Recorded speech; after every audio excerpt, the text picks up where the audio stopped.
Hey guys, this is Hell Hades. This is a Raid Shadow Legends video. Okay, new patch on its way, and we're going to get some champion buffs.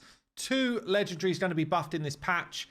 I guess we've got to be on the way to the big end of year patch. So I don't know if it's going to drop this month or it's going to drop next month, but every year that I've been playing this game, there's always been a big feature drop in November/December.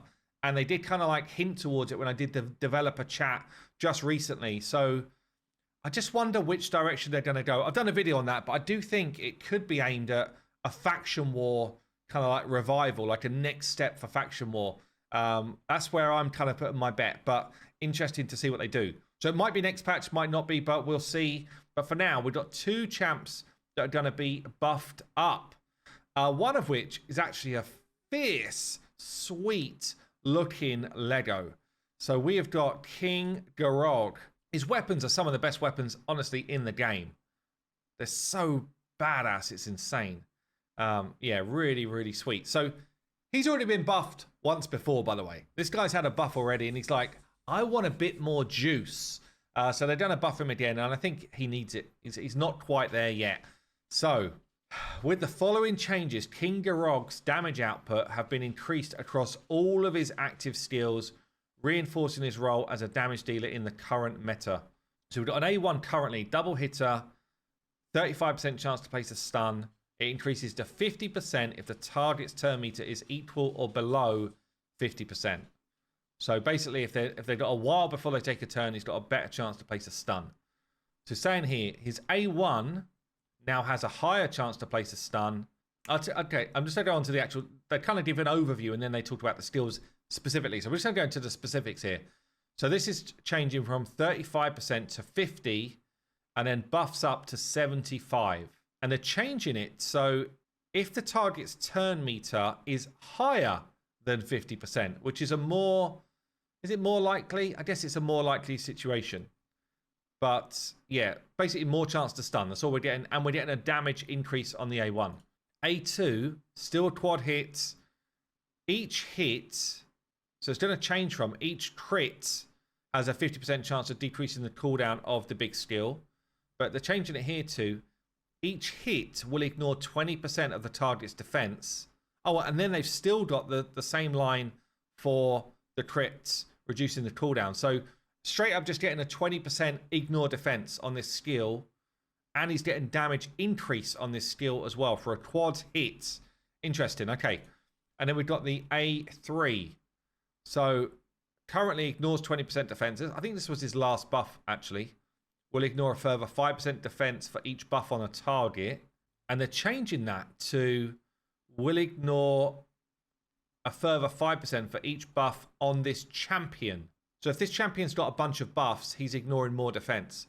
That's actually cool, because that's potentially more in your control if you want to try and like load up a nuker. They're reducing the cooldown by a turn, and they're giving it a damage increase. And this one already hits pretty hard, actually. So, okay, that's interesting. That's interesting. Right. We've then got his passive. Now, his passive is a problem. It's a cool passive, but there's not really any content where it makes sense. So you've got here, he's gaining speed and crit damage for everyone he kills. Like, try and think of content where that makes sense. It's in a round. There's no, like, endless waves type of content. So how do you even get to this? The only place where this makes any sense right now is Spider. And, yeah, I mean, and you could use him in, like, Spider Hard, I guess. So what are they saying here instead? Increases his champion's speed and crit damage. They're all the same. For each enemy this champion kills in a round, that stays the same. Will not so this is the change. Will not reset if this champion is killed. I mean, I didn't even know it did reset, honestly. That's a nothing change. You know what it needs to say? Raid. This passive is totally irrelevant. This passive is totally irrelevant. Because around, like, I can't imagine, where is it relevant? It's so irrelevant right now. It needs to say something like, killing a Hydra head counts as a kill, or it carries on, or it's not just in a round, it carries through a whole fight. If this carried through a whole fight so that you get your boost as you're killing adds, and then you've got the max damage against a boss, then we've got something that's worthwhile. This passive does not belong in this game right now. It's useless. So that's a shame. That's a shame. But the other changes I think are good and will make him more viable as just a straight damage dealer. So we'll have to see what his damage looks like after the change. So I get no indication here of how much boost we're going to get. But we'll see what it looks like after the change and test him out. So the second one, I think this might piss a few people off. So the Sylvan Watcher, Searsha. Technically the most expensive champion you could ever get, because I can't remember the math of it, but you have to have spent thousands of dollars before you even unlock her. This is a champion that is only available through doing the Plarium Points program, I believe, is it? Basically, like spending in Plarium, you earn this champion over time. I'll be honest, like I've never used her on my account because just kind of like whatever. Kit is just not as good as other champs. By the way, she looks freaking sweet. So that part works. What is she? She's a support. Currently does triple hit, each hit, and chance to increase HP burn. Also decrease a random buff. AoE burn. And then AoE again. That's AoE attack and then burn. AoE attack, decrease turn meter of enemies. Decrease the turn meter of enemies under burn by more. Whenever this champion is attacked by an enemy under a burn, heals this champion by 25%. Also got books up to 30% chance to instantly activate burns on the attacker. Okay, so the kit's kind of fine. I think for anyone who actually picks her up, which basically means you're a spender, you've got decent burn champs already, right? And she's just a bit like, I don't really see the value of her. So see what they're going to do here. So A1, still triple hits. Each hit got the same chance to increase the duration of burn. Same part here. So they've added, if the target is under a burn, the chance increases to 100% for the second part. So if the enemy's under a burn, then it's going to be 100% chance to decrease the duration of a random buff on each hit. So you could technically wipe out all buffs on an enemy pretty much, like a three buff wipeout. And just to get some context here, they're saying, this is their words, with this rebalance, we aim to refine Searsha's kit and make her a top tier champion for Hydra. That's the aim. So we'll see if they achieve that. So the second skill. So they're reducing the cooldown to 3. It's placing a burn, but you're not hitting anymore. So it's just a straight, I'm placing a burn for 2 turns on a 3-turn cooldown. I guess the reason why they're doing that is for stuff like Poison Cloud. So affinity now doesn't matter for this, and it will go through Poison Cloud. I don't know if I love it though. I don't know if I love the change. I guess it is an okay change, but like feels like it needs something else. Anyway, we've got here Blazing Panic then. So attacks all enemies, and then everything's changed. So 75% books to 100% chance of placing decreased speed for 2 turns. If the target's under a burn, also places Hex. And that is also having a cooldown reduced to 5. So it's done a book to 3. So it's now AoE decreased speed and Hex. And she's a burner. That's actually kind of cool.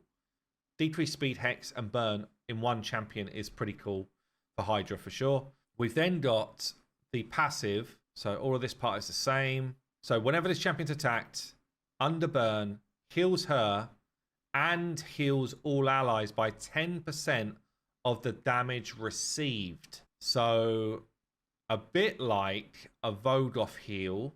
And this is changed as well. Also has a 35% chance to instantly, and that books up to 50. So call it 50% chance to instantly activate burns on the attacker. So a bit of damage on the enemy. A 10% of damage received heal for your team.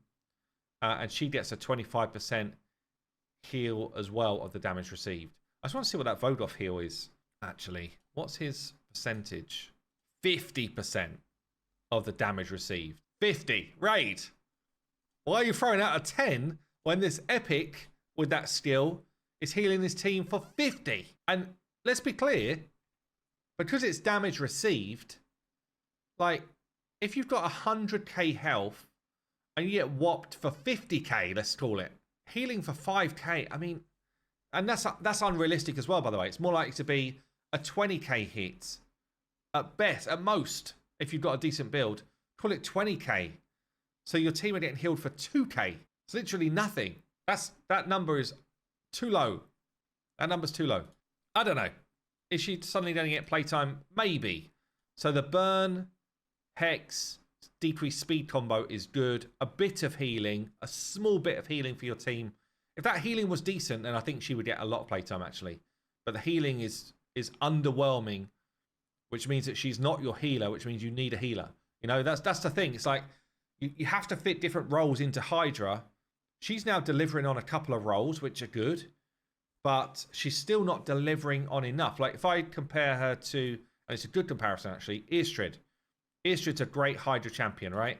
She's bringing decreased speed and weaken. She's doing some turn meter fill. She's giving you good buffs. And she's giving you healing. So whenever this champion or an ally has her turn meter increased, heals all allies based on their max HP. This is able to keep your team pretty much topped off for a decent amount. I don't know. Maybe I'm overselling that. But yeah, I mean, she could become one of a group of healers that have got bit part healing, but it's honestly not enough.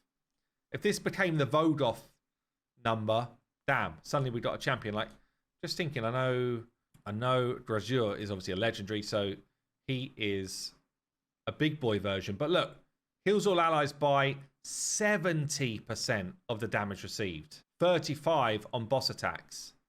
So, you know, and again, like he's decent for it. Like that's the right sort of number. 10% is not enough. Don't know. 2 buffs. Are they coming out of the vault for you? If you've got these champs, what do you think about them? And what are you hoping for the big content release at the end of the year? Let me know down below, and I'll see you in the next one.